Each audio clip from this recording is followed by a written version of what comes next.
Hello दोस्तों, मैं निधि आपके लिए लेकर आई हूँ मैथ्स के क्वेश्चन क्लास 7 के। तो लेट्स स्टार्ट करते हैं पहले क्वेश्चन आंसर। तो आज हम करेंगे 5 क्वेश्चन आंसर। Question number 5। तो पहले हम क्वेश्चन रीड करेंगे, फिर उसे हल करने की कोशिश करेंगे।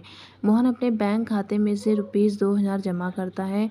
मोहन ने क्या किया है, अपने बैंक खाते में ₹2000 जमा किए हैं और अगले दिन इसमें से वह ₹1642 निकाल लेता है।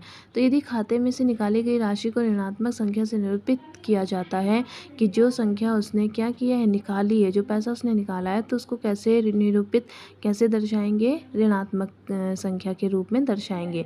तो खाते में जमा की गई राशि को हम कैसे दर्शाएंगे। तो प्रश्न में पहले से ही लिख रखा है कि जब निकाली गई राशि को उन्होंने कैसे निरूपित किया है, ऋणात्मक। तो हम जब उसने पैसा जमा किया होगा तो उस पैसे को हम किससे निरूपित करेंगे, धनात्मक से। कैसे करेंगे दोस्तों, धनात्मक से। तो पहले प्रश्न का उत्तर हमें मिल गया आसानी से कि धनात्मक संख्या से हम क्या करेंगे, निरूपित करेंगे। फिर उन्होंने क्या पूछ रखा है, दूसरा उन्होंने पूछ रखा है, एक प्रश्न है, एक प्रश्न में उन्होंने 2 प्रश्न पूछे हुए हैं कि निकासी के पश्चात मोहन के खाते में शेष राशि ज्ञात कीजिए। हमसे ये पूछ रखा है दूसरे प्रश्न में कि मोहन के खाते में कुल पैसा कितना बचा हुआ है। लेकिन मोहन के खाते में अब हम पहले लिख लेंगे कि मोहन के खाते में कितने रुपीस जमा थे, 2000। मोहन के खाते में, मोहन अपने बैंक से, मोहन अपने बैंक खाते में ₹2000 जमा करता है, ठीक है। और अगले दिन वह निकालता है कितने रुपए, हम पहले ये भी लिख लेते हैं।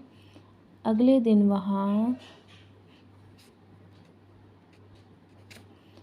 दिन इसमें से ₹1642 निकाल लेता है। अब आपको सीधा सीधा दिख रहा होगा कि भाई ₹2000 उसके बैंक खाते में थे, अगले दिन उसने इतने रुपीस निकाल लिए। तो जाहिर सी बात है, प्रश्न में पूछा है कि कितने रुपीस बचे हैं, तो हम क्या करेंगे, 2000 को इस वाली संख्या से घटा देंगे। तो 2000 लिखेंगे, इस वाली संख्या को लिखेंगे, फिर हम इसको घटा देंगे। 10, 9, 8, 1। 10 में से 2 गए, 8 बचा। अब 9 में से 4 गए, 4, 5, 6, 7, 8, 9, 5 बचा। 6, 7, 8, 2 बचा, यहाँ पर 0। तो उसके खाते में कितने पैसे रह गए, रुपीज़। उत्तर क्या आया हमारा, ₹258, ठीक है। इतना हमारा क्या आ गया, 258। तो इस तरीके से दोस्तों हमने ये वाला प्रश्न हल कर लिया। अब हम करते हैं 6 वाला प्रश्न। 6 वाला प्रश्न अब हम क्या कह रहा है कि रीता बिंदु ए से पूर्व की ओर बिंदु बी तक 20 किलोमीटर की दूरी तय करती है। क्या है, ए और बी क्या है, बिंदु हैं। रीता जो है ए बिंदु से चलती है और बी बिंदु तक दूरी तय करती है 20 किलोमीटर। उसी सड़क के अनुदिश बिंदु बी से वह 30 किलोमीटर की दूरी पश्चिम की ओर तय करती है। सड़क वही है, उसी सड़क से वहाँ दिशा बदली है, केवल कौन सी दिशा में जाती है, वह उल्टी दिशा में। मतलब वही सड़क है, वो पश्चिम की ओर जाती है और पश्चिम की ओर जब वो जाएगी तो बिंदु बी से 30 किलोमीटर की दूरी तय करती हैं। तो यदि पूर्व की ओर तय की गई दूरी को हम धनात्मक पूर्णांक से निरूपित करेंगे। जब रीता ने पूर्व की दूरी तय की तो धनात्मक संख्या से निरूपित किया। तो पश्चिम की दूरी की ओर तय की गई दूरी को हम कैसे निरूपित करेंगे। अब आपको पता है कि भाई पश्चिम बुक में दिख ही रहा होगा आपको, ये है पश्चिम। और यहाँ पर कौन सी संख्या आती है, धनात्मक, और यहाँ पर ऋणात्मक। बस निकल गया हमारा उत्तर। प्रश्न में ही उत्तर छुपा हुआ है कि भाई पश्चिम की ओर तय की गई दूरी को हम कैसे निरूपित करेंगे। कैसे करेंगे, हम करेंगे धनात्मक से, नहीं ऋणात्मक से। कैसे करेंगे, प्रश्न 6। कैसे करेंगे? फर्स्ट का आंसर होगा ऋणात्मक से, ऋणात्मक संख्या से हम क्या करेंगे? निरूपित करेंगे। फिर वो बोल रहे हैं कि बिंदु आगे ना, बिंदु ए से उसकी अंतिम स्थिति को किस पूर्णांक से निरूपित करेंगे? अब उन्होंने बोला है कि बिंदु ए से और जहाँ तक रीता ने जितनी दूरी लास्ट तक तय की, तो भाई वो पश्चिम तक गई थी और ए से बी तक की दूरी कितनी थी? 20 किलोमीटर। और वो फिर बी से पश्चिम की तरफ गई तो वहाँ तक की दूरी कितनी थी? 30 किलोमीटर। 20 और उन्होंने पूछा है कि कितनी दूरी तय की से उसकी अंतिम स्थिति उसकी बी पश्चिम रही, पश्चिम दिशा। पूर्णांक से निरूपित करें, किस संख्या से निरूपित करेंगे? तो इसको हम क्या करेंगे? जोड़ देंगे। तो 20 प्लस ए से पूर्व की दिशा कितनी थी? ए से बिंदु बी तक की 20 किलोमीटर। तो हम पहले लिख देते हैं ए बिंदु से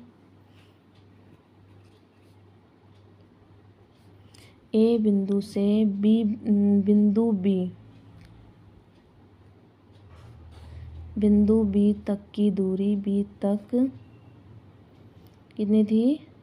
नहीं सॉरी 20 किलोमीटर। कितनी थी? 20 किलोमीटर। तो उन्होंने यही पूछा है कि भाई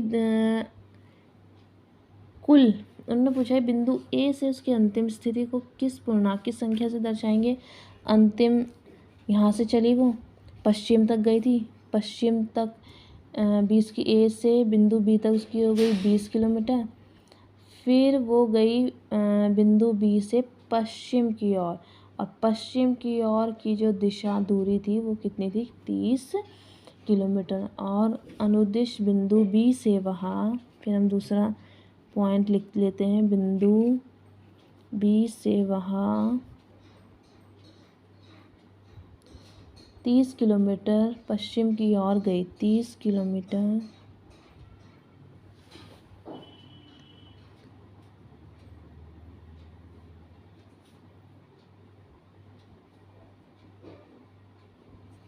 पश्चिम की ओर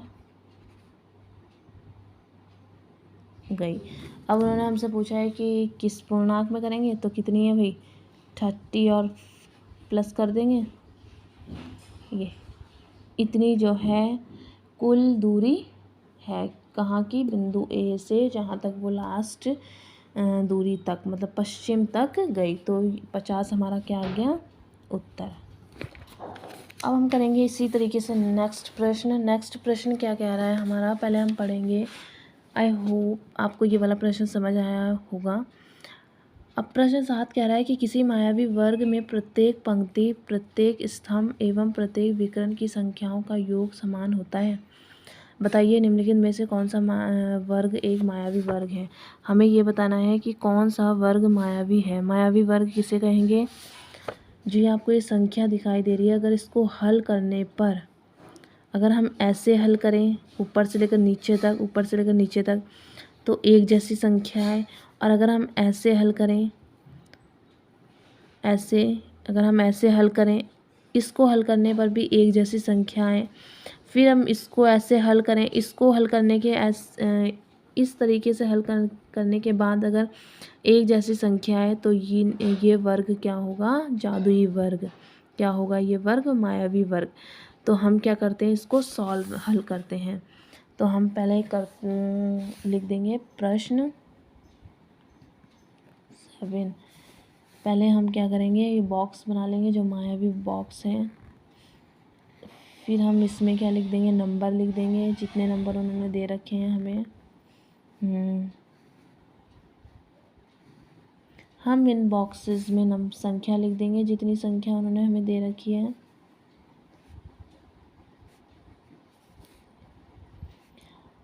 वर्ग, अब हमें ये बताना है कि कौन सा वर्ग मायावी है। मायावी कैसे पता चलेगा? जब इन सब संख्याओं को हल करके एक जैसी संख्या है, जैसे मान लीजिए प्लस माइनस 0 0 आ जाएगा यहाँ पर।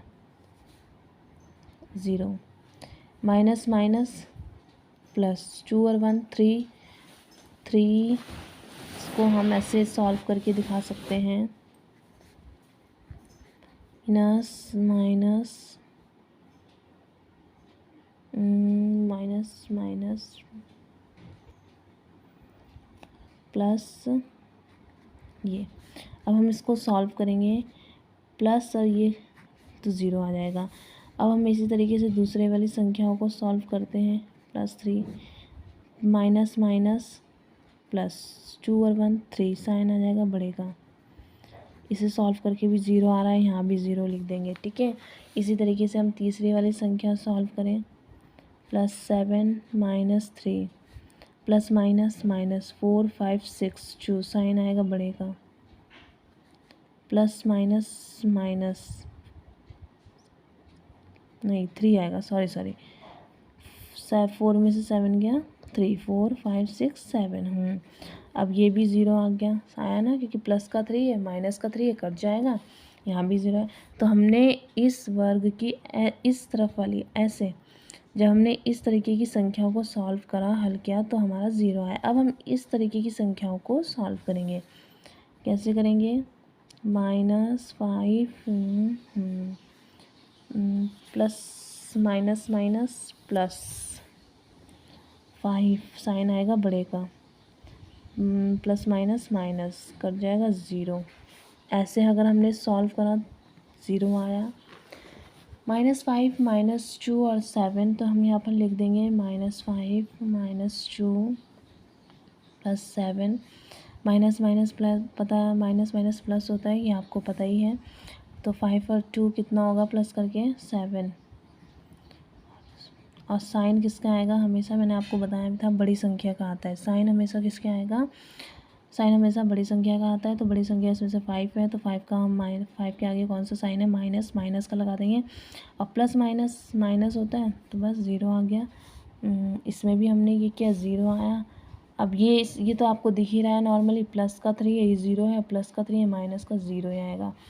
अगर अब हम इसको ऐसे में सॉल्व करें, अब हम अगर ऐसे में सॉल्व किया तब भी 0 0 आया, ऐसे में इस संख्याओं को हमने ऐसे में सॉल्व किया तब भी 0 0। अब हम इसको ऐसे में लेकर चलते हैं ज़रा, 2 -3 5 माइनस माइनस प्लस माइनस का 5, तो हो गया। ऐसे में सॉल्व किया तब भी 0 आया। अब हम इसको ऐसे में सॉल्व करते हैं ज़रा, -4 -2 plus 0, minus minus plus, minus minus plus 4 5 6, sign किसका आ गया, माइनस का, प्लस माइनस माइनस, 6 में से 0 गया 6। इस तरीके से हमने जब इधर वाली संख्याओं को सॉल्व किया तो हमारा आया -6। तो इसका मतलब ये मायावी वर्ग नहीं है। क्यों? क्योंकि मायावी वर्ग तब होगा जब हर तरीके की जितनी भी इसमें संख्या दी गई है उन्हें हमें हर दिशा से हल करके, अगर हम इस दिशा से हल करते हैं तब भी एक जैसा नंबर आना चाहिए, अगर हम इस दिशा से हल करते हैं तब भी एक जैसी संख्या आनी चाहिए। मतलब मायावी वर्ग किसे कहते हैं कि उस वर्ग में दी गई संख्याओं को अगर हम किसी भी तरीके से हल करें और हल करने के बाद हल करने के बाद उत्तर जो है सेम संख्या में आता है तो उसे ही हम क्या बोलते हैं, मायावी वर्ग। लेकिन ये हमारा मायावी वर्ग नहीं है। क्यों? क्योंकि इसमें हर तरीके से हर दिशा से अगर हमने सॉल्व किया है तब तो आ रहा है 0, लेकिन एक दिशा से सॉल्व करके संख्याओं का उत्तर 0 नहीं आ रहा है, तो ये मायावी संख्या, ये मायावी वर्ग नहीं है। तो हम क्या लिख देंगे उत्तर में कि ये मायावी वर्ग नहीं है, ये मायावी वर्ग नहीं है, ये मायावी वर्ग नहीं है। तो दोस्तों आज की वीडियो में आपको मैंने 3 क्वेश्चन कराए हैं। आई होप आपको समझ आया होगा। अगर आपको समझ आया तो प्लीज़ चैनल को सब्सक्राइब करना, और इस तरीके से मैं आपके लिए सिंपल मेथड से प्रश्नों को हल करना सिखाऊंगी कि कैसे आप सिंपल तरीके से प्रश्नों को हल कर सकते हो। थैंक यू दोस्तों।